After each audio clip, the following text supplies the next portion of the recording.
Vatican voice എന്ന ഈ പ്രോഗ്രാമിലേക്ക് എല്ലാവരെയും വളരെ സ്നേഹത്തോടെ ഞാൻ സ്വാഗതം ചെയ്യുന്നു. പരിശുദ്ധ പിതാവ് ലയോ 14 മാർപ്പാപ്പയുടെ, നമ്മുടെ ഇപ്പോഴത്തെ പുതിയ മാർപ്പാപ്പയാണല്ലോ, പ്രസംഗങ്ങളാണ് മുഖ്യമായും നാം ഈ പ്രോഗ്രാമിലൂടെ മലയാളിക്ക് പരിചയപ്പെടുത്തുന്നത്. പരിശുദ്ധ പിതാവ് മെയ് മാസം 18-ാം തീയതിയാണ് ഔദ്യോഗികമായി സ്ഥാനാരോഹണം ചെയ്തത്, കസേരയിൽ ഇരുത്തിയത്. മറ്റുള്ളവർ സിംഹാസനത്തിൽ ആരൂഢനാകുക എന്നൊക്കെ പറയുന്ന ആ പ്രയോഗം അദ്ദേഹം വളരെ സന്തോഷത്തോടെ തീക്ഷ്ണതയോടെ തൻ്റെ പ്രവർത്തനങ്ങൾ നടത്തിക്കൊണ്ടിരിക്കുകയാണ്. റെക്കോർഡ് ചെയ്യുമ്പോൾ ഏറെക്കുറെ 2 മാസം കഴിഞ്ഞിരിക്കുന്നു പരിശുദ്ധ പിതാവ് തിരഞ്ഞെടുക്കപ്പെട്ടിട്ട് എന്ന് നമുക്ക് അറിയാം. ഞാൻ അദ്ദേഹത്തിൻ്റെ സ്ഥാനാരോഹണ കാര്യങ്ങളെക്കുറിച്ചും അന്നത്തെ സാന്നിധ്യത്തെക്കുറിച്ചും ആളുകളുടെ ആഹ്ലാദത്തെക്കുറിച്ചും കഴിഞ്ഞൊരു എപ്പിസോഡിൽ സംസാരിച്ചതാണ്. അദ്ദേഹം അന്ന് പറഞ്ഞ വാക്കുകൾ അത് നമുക്ക് കൃത്യമായി അറിയുന്നത് നല്ലതാണല്ലോ എന്ന് കരുതി ഞാൻ ഇന്ന് ആ വാക്കുകളാണ് അദ്ദേഹത്തിൻ്റെ കുർബാന മധ്യേ സ്ഥാനാരോഹണം നടത്തപ്പെട്ട ദിവസത്തിൽ നടത്തിയ പ്രസംഗമാണ് ഞാൻ നിങ്ങൾക്ക് ആയി അവതരിപ്പിക്കുന്നത്.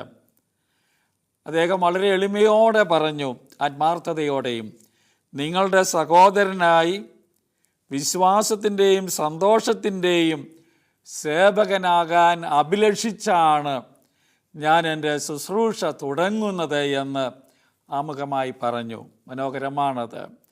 സഹോദരൻ, നിങ്ങളുടെ ഒരു സഹോദരനായി.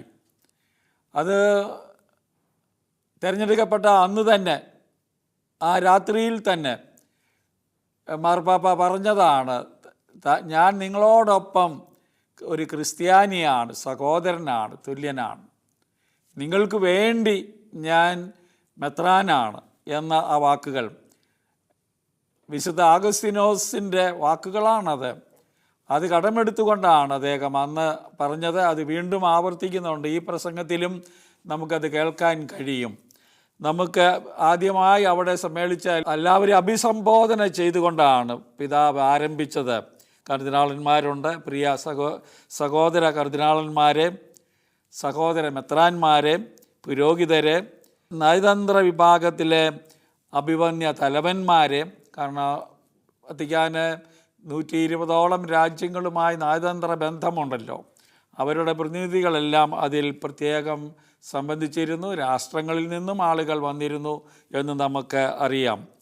പിന്നെ അന്ന് ജൂബിലി വർഷമാണ് ഈ കൊല്ലം, പ്രത്യാശയുടെ ജൂബിലി.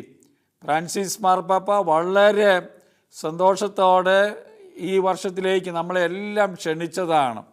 റോമിൽ പ്രത്യേക ഗ്രൂപ്പുകളുടെ സമ്മേളനങ്ങൾ ജൂബിലിയായി ആഘോഷിക്കുന്നുണ്ട്. അന്ന് ആ ദിവസം നേരത്തെ പ്ലാൻ ചെയ്തിരുന്ന ആളുകൾ അതിൽ സംബന്ധിച്ചിരുന്നു. അവരെയും പരിശുദ്ധ പിതാവ് അഭിസംബോധന ചെയ്തു. കൺപറ്റേർണിറ്റികളുടെ ജൂബിലിക്കായി എത്തിയ തീർത്ഥാടകരെ എന്ന് പറഞ്ഞ് അവർക്ക് ആശംസകൾ നേരുകയുണ്ടായി. തൻ്റെ സന്ദേശം നമുക്ക് കേൾക്കാം. എനിക്ക് പരമേൽപ്പിക്കപ്പെട്ട ശുശ്രൂഷയുടെ ഈ തുടക്കത്തിൽ ആരംഭമാണ്.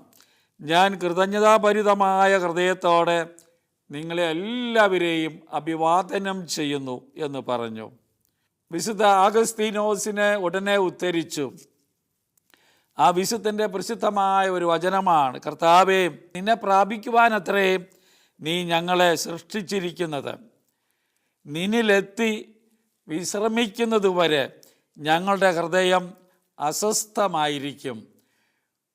വിശുദ്ധൻ എഴുതിയ വചനമാണ്. ഏറ്റുപറച്ചിൽ എന്ന തൻ്റെ ആത്മകഥയിൽ 1-ാം പുസ്തകം 1-ാം നമ്പറിൽ 1-ാമത്തെ ആശയമായി പറഞ്ഞ കാര്യമാണത്.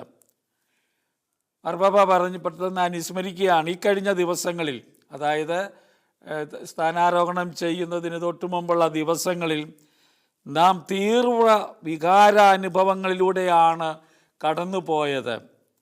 ഫ്രാൻസിസ് മാർപ്പാപ്പയുടെ വേർപാട് നമ്മുടെ ഹൃദയങ്ങളെ ദുഃഖപൂരിതമാക്കിയ കാര്യമാണ് മാർപ്പാപ്പ അവിടെ ഉദ്ദേശിച്ചത്.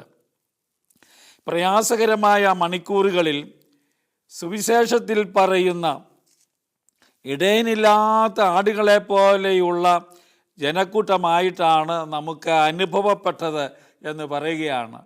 അത് മത്തായി സുവിശേഷകൻ്റെ 9-ാം അധ്യായം 36-ൽ ഈശോ പറഞ്ഞൊരു വാക്കാണ്, ഇടയനില്ലാത്ത ആടുകളെ പോലെയുള്ളൊരവസ്ഥ. അതിനാൽ ഇടയന്മാരെ ഉണ്ടാകാൻ വേണ്ടി പ്രാർത്ഥിക്കണം എന്ന് ഈശോ പറഞ്ഞ ആ സന്ദർഭത്തിലെ വാക്കുകളാണിത്. എന്നാൽ ഈസ്റ്റർ ഞായറാഴ്ച നമുക്ക് അദ്ദേഹത്തിൻ്റെ അന്തിമ ആശീർവാദം ലഭിച്ചു. അത് കഴിഞ്ഞ ആ രാത്രിയാണല്ലോ അദ്ദേഹം മരിക്കുന്നത്. ഉത്ഥാനത്തിൻ്റെ വെളിച്ചത്തിൽ കർത്താവ് സ്വജനതയെ ഒരിക്കലും ഉപേക്ഷിക്കുകയില്ല എന്നും അവരെ ഒരുമിച്ച് കൂട്ടുകയും ഇടയൻ ആട്ടിൻകൂട്ടത്തെ എന്ന പോലെ പാലിക്കുകയും ചെയ്യുമെന്ന് നാം അനുഭവിച്ചറിഞ്ഞ നിമിഷങ്ങളായിരുന്നു ഉത്ഥാന ദിവസത്തിലെ ഫ്രാൻസിസ് മാർപ്പാപ്പയുടെ സാമീപ്യവും വാക്കുകളുമെന്ന് സൂചിപ്പിക്കുകയാണ് ചെയ്തത്. ഇവിടെയെല്ലാം വിശുദ്ധ ഗ്രന്ഥത്തിൻ്റെ ധ്വനികളുണ്ട്. ജെറമ്യായുടെ പുസ്തകം 31-ാം അധ്യായം 10-ാം തിരുവചനം ഇവിടെ കൊണ്ടുവരുന്നുണ്ട്. ഇടയൻ ആട്ടിൻകൂട്ടത്തെ എന്ന പോലെ പാലിക്കും ദൈവം. അത് നടക്കുന്ന കാര്യമാണ് മാർപ്പാപ്പ സൂചിപ്പിക്കുന്നത്. ഈ വിശ്വാസ ചൈതന്യത്തിലാണ് അപ്പോൾ കർദിനാൾ സംഘത്തിൻ്റെ കോൺക്ലേവ് സമ്മേളിച്ചത്. ദൈവം നമ്മളെ സന്ദർശിക്കും, നമ്മളെ മുന്നോട്ട് കൊണ്ടുപോകുമെന്ന ആ വലിയ പ്രത്യാശയിലാണ് കർദിനാളന്മാർ ഒന്നിച്ചു കൂടിയത് പുതിയ മാർപ്പാപ്പയെ തിരഞ്ഞെടുക്കാൻ. വ്യത്യസ്ത പശ്ചാത്തലങ്ങളിൽ നിന്നും അനുഭവങ്ങളിൽ നിന്നും വന്ന നമ്മൾ പത്രോസിൻ്റെ പുതിയ പിൻഗാമിയെ, അദ്ദേഹം റോമിൻ്റെ മെത്രാൻ കൂടിയാണ്, അതുകൊണ്ട് റോമിൻ്റെ മെത്രാനെ ക്രൈസ്തവ വിശ്വാസത്തിൻ്റെ സമ്പന്നമായ പൈതൃകം സംരക്ഷിക്കാനും അതേസമയം ഇന്നിൻ്റെ ആശങ്കകളെയും വെല്ലുവിളികളെയും നേരിടാനും രണ്ട് കാര്യങ്ങളാണ് മാർപ്പാപ്പ പറയുന്നത്. സഭയുടെ ക്രൈസ്തവ വിശ്വാസത്തിൻ്റെ പൈതൃകം തുടർന്നു കൊണ്ടുപോകാനുള്ള ഉത്തരവാദിത്വം തിരഞ്ഞെടുക്കപ്പെടുന്ന മാർപ്പാപ്പയ്ക്കുണ്ട്. മാർപ്പാപ്പമാരുടെ ഒരു വലിയ ദൗത്യമാണ്. ഒപ്പം ഈ കാലഘട്ടത്തിലാണ് നാം ജീവിക്കുന്നത്. അപ്പോൾ ഈ കാലഘട്ടത്തിൻ്റെ ആശങ്കകളെയും വെല്ലുവിളികളെയും നേരിടാനും അദ്ദേഹം പ്രാപ്തനാകണം. ദീർഘവീക്ഷണത്തോടെ നോക്കാനും കഴിവുള്ള ഒരിടയനെയാണ് തിരഞ്ഞെടുക്കാനുള്ള ആഗ്രഹം ദൈവകരങ്ങളിൽ സമർപ്പിച്ച് അവർ പ്രാർത്ഥിച്ചത്. കോൺക്ലേവിൽ അതാണല്ലോ സംഭവിക്കുന്നത്. നിങ്ങളുടെ പ്രാർത്ഥനകളുടെ അകമ്പടിയോടെ നമുക്ക് പരിശുദ്ധാത്മാവിൻ്റെ പ്രവർത്തനങ്ങളെ അനുഭവിച്ചറിയാനായി, അത് വളരെ പ്രധാനപ്പെട്ടതാണ്. ആരും പ്രതീക്ഷിക്കാത്ത ഒരാളെയാണ് മാർപ്പാപ്പയായി തിരഞ്ഞെടുത്തത്. ആരെയൊന്നും ചർച്ച ചെയ്യപ്പെടാത്തൊരു വ്യക്തിയാണ്. നമുക്കറിയാം പരിശുദ്ധാത്മാവിൻ്റെ പ്രവർത്തനങ്ങൾ. അതുകൊണ്ട് അവിടെ ആ കോൺക്ലേവിൽ അനുഭവിച്ചറിയാനിടയായി, തിരഞ്ഞെടുപ്പിലുമുണ്ടായി. അവിടുന്ന് നമ്മെ സംഗീതോപകരണങ്ങൾ പോലെ സ്വരലയത്തിലേക്ക് കൊണ്ടുവരാനായി നമ്മുടെ ഹൃദയ തന്ത്രികളിൽ ഒരു രാഗം മീട്ടി എന്ന് പരിശുദ്ധ പിതാവ് പറയുകയാണ്. പരിശുദ്ധാത്മാവ് സംഗീതോപകരണം. ബെനഡിക്റ്റ് മാർപ്പാപ്പയ്ക്ക് ഏറ്റവും ഇഷ്ടമുള്ള ഒരു പ്രയോഗമാണ് ഈ സിംഫണി. എല്ലാ വാദ്യ ഉപകരണങ്ങളും ഒരുമിച്ച് സ്വയലയത്തോടെ പോകുന്നത്. അങ്ങനെ പോകുന്ന ഒരവസ്ഥയിലാണ് ലോകത്തിനും സമൂഹത്തിനും എല്ലാം നന്മയുണ്ടാകുന്നത്. സഭയിൽ നടക്കേണ്ടത് അതാണ്. എൻ്റെ ഒരു യോഗ്യതയും കൊണ്ടല്ല, പാപ്പ പറയുകയാണ്, ഞാൻ തിരഞ്ഞെടുക്കപ്പെട്ടത്. എന്നാൽ നമ്മളെല്ലാവരും ഒരു കുടുംബത്തിൽ ഒന്നായിരിക്കണമെന്ന് ആഗ്രഹിക്കുന്ന ദൈവസ്നേഹത്തിൻ്റെ പാതയിൽ നിങ്ങളോടൊപ്പം നടക്കുന്ന, നിങ്ങളുടെ വിശ്വാസത്തിൻ്റെയും സന്തോഷത്തിൻ്റെയും ദാസനാകാൻ ആഗ്രഹിക്കുന്ന ഒരു സഹോദരനായി ഭയത്തോടും വിറയലോടും കൂടെ ഞാൻ നിങ്ങളുടെ മുന്നിലേക്ക് വരുന്നു. അങ്ങനെയാണ് മാർപ്പാപ്പ പറഞ്ഞത്. ഒരു ദൃഢനിശ്ചയമുള്ള വാക്കുകളാണ്, ധൈര്യതയാർന്ന വാക്കുകളുണ്ട്. എളിമയോടെയാണ് അത് ചെയ്യുന്നത്. അത് വലിയ അനുഗ്രഹമായിട്ടാണ് എനിക്ക് അനുഭവപ്പെടുന്നത്, ലോകത്തിനും അനുഭവപ്പെട്ടുകൊണ്ടിരിക്കുന്നത്. അതാണ് ആമുഖം എന്ന നിലയിൽ തൻ്റെ സ്ഥാനാരോഹണ ദിവസം പരിശുദ്ധ പിതാവ് പറഞ്ഞ വാക്കുകൾ. പത്രോസിൻ്റെ പിൻഗാമി എന്ന നിലയിൽ മാർപ്പാപ്പയ്ക്ക് നിർവഹിക്കാനുള്ള ദൗത്യവും ക്രിസ്ത്യാനിക്ക് നിർവഹിക്കാനുള്ള ദൗത്യവും രണ്ട് പദങ്ങളിൽ ഉൾക്കൊള്ളുന്നു എന്ന് പരിശുദ്ധ പിതാവ് ഈ പ്രസംഗത്തിൽ പറയുകയാണ്. സ്നേഹവും ഐക്യവുമാണത്. ഈശോ പത്രോസിനെ ഭരമേൽപ്പിച്ച ദൗത്യത്തിൻ്റെ 2 മാനങ്ങളാണിവ എന്ന് പാപ്പ നമ്മോട് പറയുകയാണ്. ഇന്നത്തെ സുവിശേഷത്തിൽ അന്ന് കുർബാന മധ്യേ വായിച്ചത് പത്രോസിനെയും പ്രിയപ്പെട്ട ശിഷ്യനെയും വിളിക്കുന്ന രംഗമായിരുന്നല്ലോ.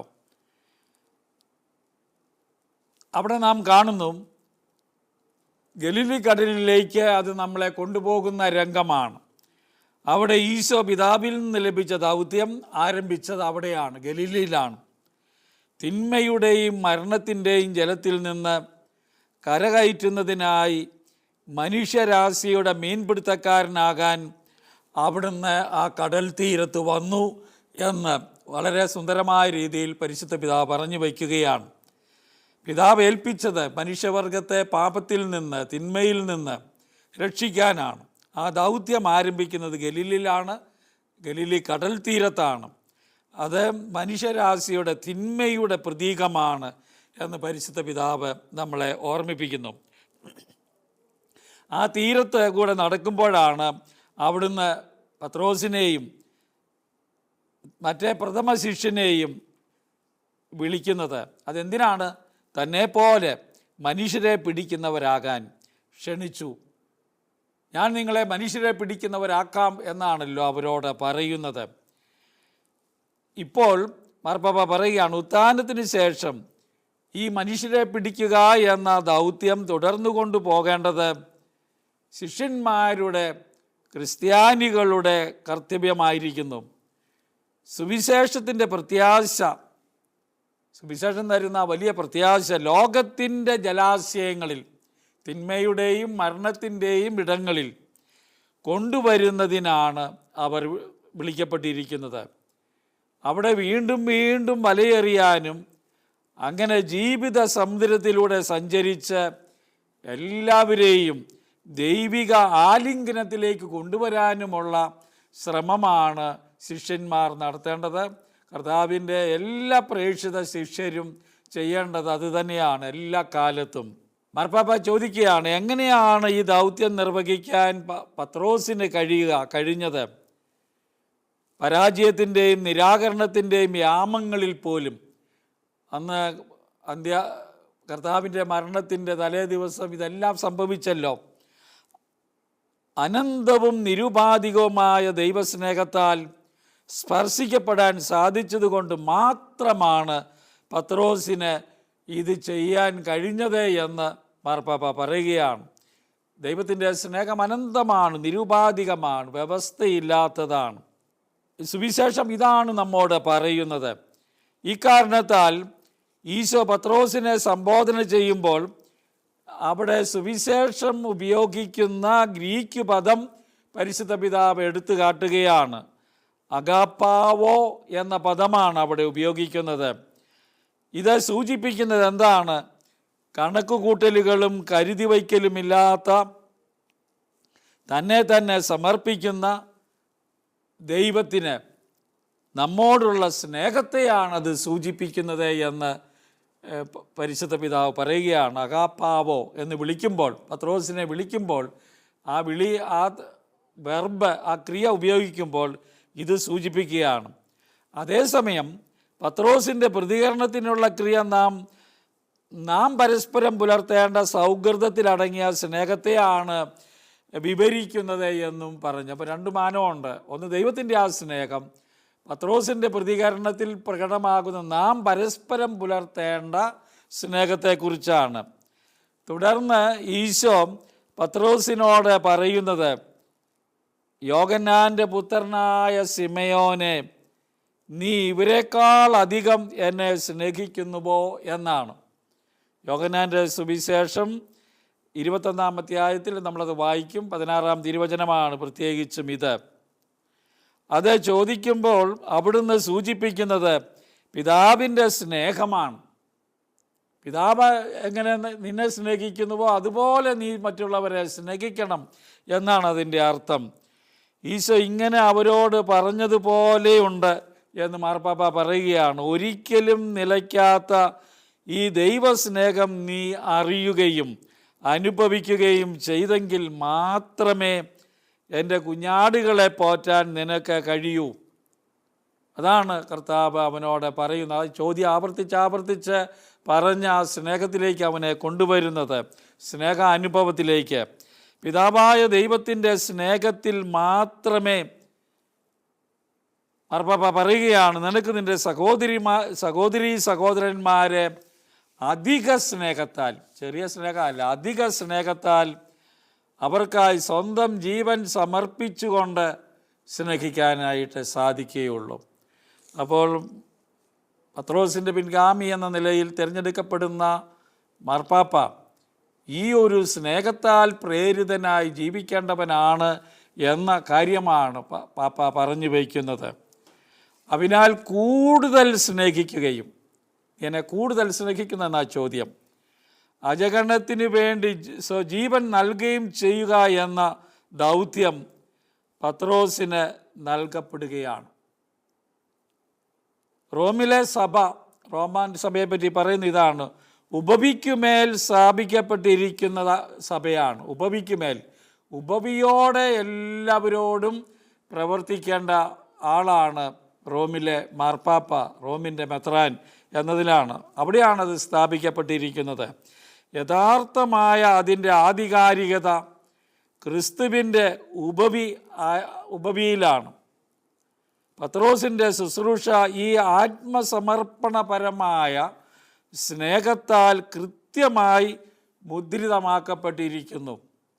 പത്രോസിൻ്റെ ശുശ്രൂഷയുടെ ഒരു വലിയ മാനം ഇതാണ്, ആത്മസമർപ്പണമാണ്. ആത്മസമർപ്പണപരമായ സ്നേഹമാണ് അവിടെ ഉണ്ടാകേണ്ടത്. മറ്റുള്ളവരെ നിർബന്ധിച്ചോ മതപ്രചാരണത്തിലൂടെയോ അധികാരമുപയോഗിച്ചോ കീഴടക്കുന്ന കാര്യമേ അല്ലിത് എന്ന് പാപ്പ പറയുകയാണ്. സ്നേഹത്തിലുള്ള ഒരു ശുശ്രൂഷയാണ്, സ്നേഹ ശുശ്രൂഷയാണ്. മറിച്ച് ഈശോ ചെയ്തതുപോലെ എപ്പോഴും സ്നേഹിക്കാൻ മാത്രമായിട്ടുള്ള ഒരു വിളിയാണ് അത്. തന്നെ വിശുദ്ധ ഗ്രന്ഥത്തിൻ്റെ പശ്ചാത്തലത്തിൽ പരിശുദ്ധ പിതാവ് അവതരിപ്പിക്കുന്ന ചിന്തകളാണിത്. അപ്പസ്തോലനായ പത്രോസ് തന്നെ ഈശോയെക്കുറിച്ച് നമ്മോട് പറയുന്നത് ഇങ്ങനെയാണല്ലോ. നമ്മൾ അപ്പസ്തോല പ്രവർത്തനം 4-ാം അധ്യായം 11 വായിക്കുന്നുണ്ട് തൻ്റെ പ്രസംഗത്തിൽ, വീട് പണിക്കാരായ നിങ്ങൾ തള്ളിക്കളഞ്ഞ കല്ല് മൂലക്കല്ലായി തീർന്നു എന്നാണ് അവിടെ വായിക്കുന്നത്. ക്രിസ്തുവാണ് പാറയെങ്കിൽ പത്രോസ് തൻ്റെ അജഗണത്തെ നയിക്കേണ്ടത് തനിക്ക് ഭരമേൽപ്പിക്കപ്പെട്ടിരിക്കുന്നവരുടെ മേൽ ആധിപത്യം പുലർത്തുക എന്ന പ്രലോഭനത്തിൽ വീഴാതെയാണ്.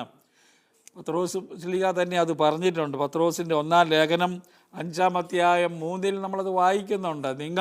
നമ്മോട് പറയുന്ന ഉപദേശമാണ് പത്രോസിൻ്റെ ലേഖനത്തിൽ, നിങ്ങൾ പുരോഹിതന്മാർ ആടുകളുടെ മേൽ ശുശ്രൂഷ ചെയ്യേണ്ടത്, അവരെ പാലിക്കേണ്ടത് ആധിപത്യം പുലർത്തിക്കൊണ്ടല്ല, സ്വാർത്ഥപരമായിട്ടുമല്ല എന്ന് കൃത്യം പറയുകയാണ്. അത് പത്രോസ് മനസ്സിലാക്കിയാണ് തൻ്റെ സേവനം നടത്തിയത്. അത് നമ്മൾക്ക് പ്രത്യേകം പാഠമാകണം. അതിന് പുറമെ അവൻ വിളിക്കപ്പെട്ടത് തൻ്റെ സഹോദരന്മാരുടെ ഒപ്പം നടന്ന് അവരെ വിശ്വാസത്തിൽ ശുശ്രൂഷിക്കാനാണ്. എന്നാൽ നാം എല്ലാം സജീവശിലകളായി, പത്രോസിൻ്റെ തന്നെ ലേഖനത്തിൽ നമ്മൾ വായിക്കുന്ന 2-ാം അധ്യായം 5 1 പത്രോസ് വായിക്കുകയാണ്, വൈവിധ്യമുള്ള സഹവർത്തിത്വത്തിലൂടെയും, ഒരു വൈവിധ്യമുണ്ട് എല്ലാ ആളുകളെയും കൂടെ ഉൾക്കൊള്ളുമ്പോൾ, ആത്മാവിൻ്റെ സ്വരലയത്തിലൂടെയും, നമ്മൾ ആദ്യം കണ്ടല്ലോ ആത്മാവിൻ്റെ സ്വരലയത്തിലാണ് തിരഞ്ഞെടുപ്പ് നടന്നത്, അതുപോലെയും സാഹോദര്യ കൂട്ടായ്മയിൽ ദൈവഭവനം കെട്ടിപ്പടുക്കാൻ ജ്ഞാനസ്നാനത്തിലൂടെ വിളിക്കപ്പെട്ടിരിക്കുന്നവരാണ് നാം എല്ലാവരുമെന്ന് പാപ്പ അവിടെ സൂചിപ്പിക്കുകയാണ്. മനോഹരമായ ബൈബിൾ വചനങ്ങൾ കൂട്ടിച്ചേർത്ത് ചിന്തകൾ അവതരിപ്പിച്ചിരിക്കുന്ന ഒരു വാചകമാണ്. ഒന്നുകൂടെ ഞാനത് ആവർത്തിക്കുന്നു. എന്താണ് നമ്മുടെ സഹോദരന്മാരോടൊപ്പം നടന്ന് ഇതാണ് ചെയ്യേണ്ടത് എന്ന ബോധ്യത്തോടെയാണ് മാർപ്പാപ്പ മുന്നോട്ട് വരുന്നത്. ആത്മാവിൻ്റെ സ്വരലയത്തിലൂടെ സാഹോദര്യ കൂട്ടായ്മയിൽ ദൈവഭവനം പടുത്തുയർത്തുക. കർത്താവാകുന്ന മൂലക്കല്ലിൽ നിന്നുകൊണ്ട്. അതാണ് ചെയ്യുന്നത്. ഇവിടെ വിശുദ്ധ ആഗസ്തീനോസിൻ്റെ വാക്കുകൾ മാർപ്പാപ്പ ഉദ്ധരിക്കുന്നുണ്ട്. തങ്ങളുടെ സഹോദരീ സഹോദരന്മാരായി സ്വരലയത്തിൽ കഴിയുന്നവരും അയൽക്കാരെ സ്നേഹിക്കുന്നവരും ഉൾപ്പെട്ടതാണ് സഭ. സഭ എന്താണ് എന്ന് ആഗസ്തീനോസ് പറയുന്നത് അങ്ങനെയാണ്. അതിനാൽ മാർപ്പാപ്പ പറയുകയാണ്, സഹോദരീ സഹോദരന്മാരെ, നമ്മുടെ ആദ്യത്തെ മഹത്തായ അഭിലാഷം, മാർപ്പാപ്പ പറയുകയാണ് തൻ്റെ അഭിലാഷം എന്താണ്? ഐക്യത്തിൻ്റെയും കൂട്ടായ്മയുടെയും അടയാളമായ അനുരഞ്ജനപ്പെട്ട ലോകത്തിന് ഒരു അനുരഞ്ജിത ലോകമുണ്ടാക്കണം, പുളിമാവാകുന്ന ഏകീകൃത സഭയാവുക എന്നതാണ്. ആദ്യമായി ലോകത്തിന് നൽകുന്ന പാപ്പായുടെ സന്ദേശമാണിത്. ഒന്നുകൂടെ ഞാൻ വായിക്കുന്നു, വളരെ മനോഹരമാണ്. ഐക്യത്തിൻ്റെയും കൂട്ടായ്മയുടെയും അടയാളമായ അനുരഞ്ജനപ്പെട്ട ലോകത്തിന് പുളിമാവാകുന്ന ഏകീകൃത സഭയാവുക എന്നതാണ്. വിദ്വേഷം, അക്രമം, മുൻവിധി, വളരെയധികം ഭിന്നിപ്പുകൾ, വ്യത്യസ്തമായതിനോടുള്ള ഭയം എന്നിവ മൂലമുണ്ടാകുന്ന നിരവധി മുറിവുകളും നമുക്കിന്ന് ലോകത്ത് കാണാൻ കഴിയുമെന്ന് മാർപ്പാപ്പ പറയുകയാണ്. അതുപോലെ ഭൂവിഭവങ്ങൾ ചൂഷണം ചെയ്യുകയും ദരിദ്രരെ പ്രാന്തവൽക്കരിക്കുകയും ചെയ്യുന്ന സാമ്പത്തിക മാതൃകകളും ഇവിടെ നിലനിൽക്കുകയാണ്. നമ്മളാകട്ടെ ലോകത്തിൽ ഐക്യത്തിൻ്റെയും കൂട്ടായ്മയുടെയും സാഹോദര്യത്തിൻ്റെയും പുളിമാവാകേണ്ടിയിരിക്കുന്നു. ഇങ്ങനെയുള്ള ഒരു ലോകത്തിലാണ് നാം ജീവിക്കുന്നത്. അവിടെ നമ്മുടെ ദൗത്യം എന്താണ്, മാർപ്പാപ്പയുടെ ദൗത്യം എന്താണ് എന്ന് പറഞ്ഞു വയ്ക്കുന്ന വാക്കുകളാണിത്. അത് നമുക്ക് പ്രത്യേകം ശ്രദ്ധിക്കണം. എളിമയോടും സന്തോഷത്തോടും കൂടെ ലോകത്തോട് പറയാൻ ഞാൻ ആഗ്രഹിക്കുന്നു, ക്രിസ്തുവിലേക്ക് നോക്കൂ. ഇതാണ് മാർപ്പാപ്പ പറയുന്നത്. അവിടുത്തെ അരികിലേക്ക് വരൂ. പ്രകാശിപ്പിക്കുകയും ആശ്വസിപ്പിക്കുകയും ചെയ്യുന്ന അവിടുത്തെ വചനം സ്വീകരിക്കൂ. ഇതാണ് ലോകത്തിന് നമുക്ക് കൊടുക്കാനുള്ള സന്ദേശം. അവിടുത്തെ ഏക കുടുംബമായി ക്രിസ്തുവിൽ നാം ഒന്നാണ്. സമാധാനം വാഴുന്ന ഒരു പുതിയ ലോകം കെട്ടിപ്പടുക്കുന്നതിന് വേണ്ടി നമുക്കിടയിലും സഹോദര ക്രൈസ്തവ സഭകളുമായും ഇതര മതപാതകൾ പിന്തുടരുന്നവരുമായും ദൈവാന്വേഷകരുമായും സന്മനസ്സുള്ള സകല സ്ത്രീ പുരുഷന്മാരുമായും നാം ഒരുമിച്ച് പിന്തുടരേണ്ട പാത ഇതാണ്. നമുക്കൊരു വലിയ ദൗത്യമുള്ളത് ഇതാണ്, യേശുവിനെ കൊടുക്കുക. അത് മിഷനറി ദൗത്യമാണ്. അത് മാർപ്പാപ്പ ഏറ്റുപറയുകയാണ് മിഷനറി എന്ന നിലയിൽ പല പ്രാവശ്യവും. നമുക്ക് ഈ എപ്പിസോഡ് അവസാനിപ്പിക്കാൻ സമയമായി. അതുകൊണ്ട് പരിശുദ്ധ പിതാവിൻ്റെ ഈ വലിയ സ്വപ്നം, സഭയെക്കുറിച്ചുള്ളത്, ലോകത്തെക്കുറിച്ചുള്ളത് ഉൾക്കൊള്ളാൻ നമ്മളും പങ്കുചേരണം. നമ്മുടേതായ പങ്കു വഹിക്കാൻ നമുക്ക് സാധിക്കണം. അതിന് ദൈവം നമ്മളെ എല്ലാവരെയും അനുഗ്രഹിക്കട്ടെ. അടുത്ത എപ്പിസോഡിൽ പരിശുദ്ധ പിതാവിൻ്റെ മറ്റൊരു സന്ദേശം, ഈ ആദ്യകാലത്ത് നൽകുന്ന സന്ദേശങ്ങൾക്ക് അദ്ദേഹത്തിൻ്റെ ഹൃദയ തുടിപ്പുകൾ നമുക്ക് കാണാൻ സാധിക്കും, സ്വപ്നങ്ങൾ കാണാൻ സാധിക്കും, പ്രത്യാശ കാണാൻ സാധിക്കും. അവതരിപ്പിക്കാം. നമുക്ക് പരസ്പരം പ്രാർത്ഥിക്കാം. പരിശുദ്ധ പിതാവിന് വേണ്ടിയും നമുക്ക് പ്രാർത്ഥിക്കാം.